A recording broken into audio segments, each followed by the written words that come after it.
Hola chicos, chicas.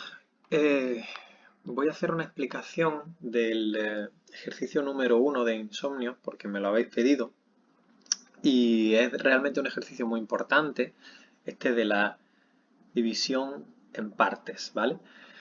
Nos lo vamos a encontrar en bachillerato porque de hecho es un ejercicio que está en selectividad y que puntúa mucho, o sea que los que paséis a bachillerato pues os van a machacar con este ejercicio y tenéis que entenderlo bien, ¿vale? En bachiller se hace más esquemáticamente en vez de resumiendo, pero por ahora me interesa que profundicéis. Entonces, ¿qué es lo que tenemos que hacer? Cuando tenemos un texto, lo primero que se nos va a pedir es que dividamos el texto en partes, ¿vale? Lo primero que podríamos considerar es que hay una división externa. Esto es un truco que os sirve prácticamente siempre. Si estamos en un poema, tenemos que ver que hay estrofas, que hay 4 estrofas, 2 cuartetos y 2 tercetos, y eso nos va a servir para orientarnos, ¿vale? Si estamos en un texto en prosa, pues nos encontraremos párrafos. Y los párrafos muchas veces coinciden con la división o nos ayudan a entender la división. Entonces, lo primero es que esa división externa en párrafos o en estrofas nos puede ayudar, nos puede dar pistas, ¿vale? ¿Qué es lo siguiente? Bueno, lo siguiente sería intentar eh, pensar en qué patrones, en qué estructuras suele haber en los textos. Normalmente los textos se dividen en 2 partes o en 3 partes. No siempre es así, pero puede ayudar intentar pensar eso, ¿vale? Pensad, por ejemplo, recordad que en los textos que son narrativos tenemos planteamiento, nudo y desenlace. Y me da igual que sea un cuento pequeño o que sea un poema narrativo, como el romance, ¿recordáis esos versos de 8, libre A, que tenían esa estructura de planteamiento, nudo y desenlace? Bueno, es una estructura básica de la narración, una estructura en 3 partes. Si vamos a la exposición o a la argumentación, también encontramos esa estructura en 3 partes, ¿vale? La introducción como una primera parte que presenta el tema, un desarrollo o cuerpo en el que se explican las cosas o se argumenta y una conclusión, ¿vale? Que funciona pues, como un cierre del texto. Entonces, esa estructura en 3 partes nos sirve muchas veces, con el nombre específico de cada parte, eso lo tenemos que saber. ¿Qué pasa en los poemas? Los poemas muchas veces, salvo como os digo los romances o algún tipo de poema narrativo así, suelen ser más condensados. Entonces a veces están en 3 partes, más o menos reconocibles por el tema, por lo que se llama la progresión temática, o sea, cómo va cambiando de tema. A veces están en 2 partes. Los sonetos, este tipo de poemas de 14 versos en decasílabos, en 2 cuartetos y 2 tercetos, ¿vale? Como lo tenemos aquí, suelen estar divididos en 2 partes. Una primera parte, que serían los cuartetos, y una segunda parte, que serían los tercetos. En la primera parte, el ritmo poético es más lento, ¿vale? Las estrofas tienen 4 versos, entonces se va como más calmado. ¿Y qué se hace? Se plantea una situación inicial, o bien se expone algo, está explicando qué es lo que pasa, ¿vale? O bien hacen una descripción de una cosa que están observando o de una persona que están observando. Suele ser más lento, suele ser una introducción al tema, ¿vale? ¿Qué tenemos en concreto en este soneto? Pues bueno, que los 2 primeros cuartetos lo que están haciendo es describirnos esa situación inicial en la que se encuentra el poeta, como os decía.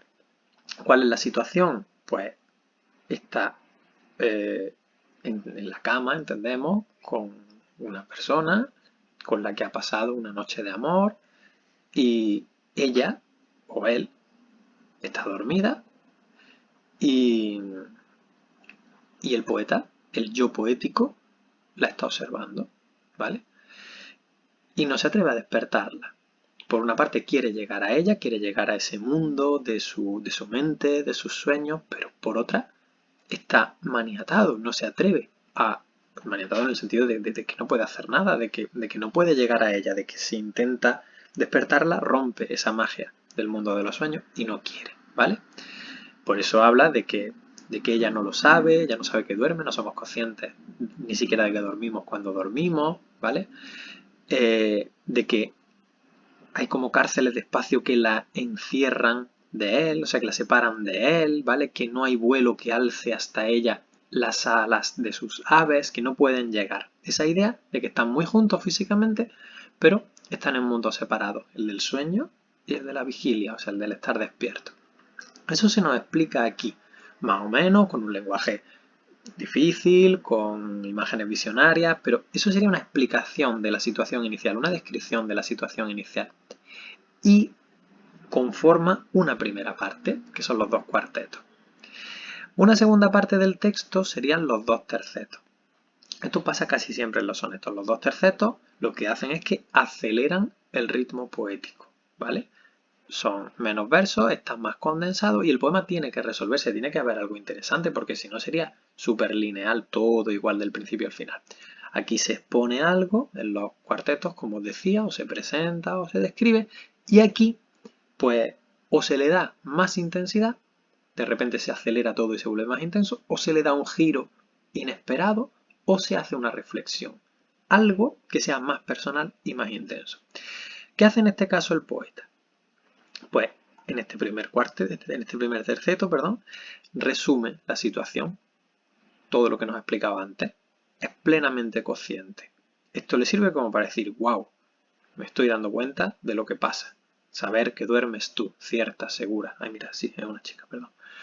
Cauce fiel de abandono, línea pura, tan cerca de mis brazos maniatados. Es decir, saber que duermes tú y que yo tengo las manos atadas, en el sentido de que no te puedo despertar, porque si te despierto rompo la magia, ¿vale? Esa sería la idea. Esto es ser plenamente consciente de la situación, de eso que nos ha descrito antes. Es como una especie de resumen. Y esto de aquí sería no la conciencia, sino la emoción. El último cuarteto sería la emoción. Ya que he descrito todo esto que me está pasando, ya que soy plenamente consciente de todo esto que me está pasando, pues me voy a cómo me influye, qué emoción me provoca.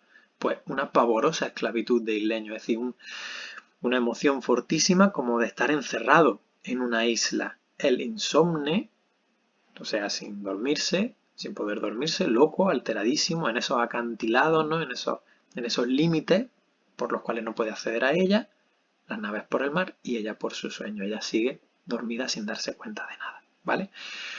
¿Cómo es justificable esta división? Pues como os decía, esta división hace que el poema vaya de lo más general a lo más particular y que vaya de lo menos intenso, que es describir lo que pasa, a lo más intenso, que es primero ser totalmente consciente y segundo, dejarse llevar por esa emoción, ¿vale?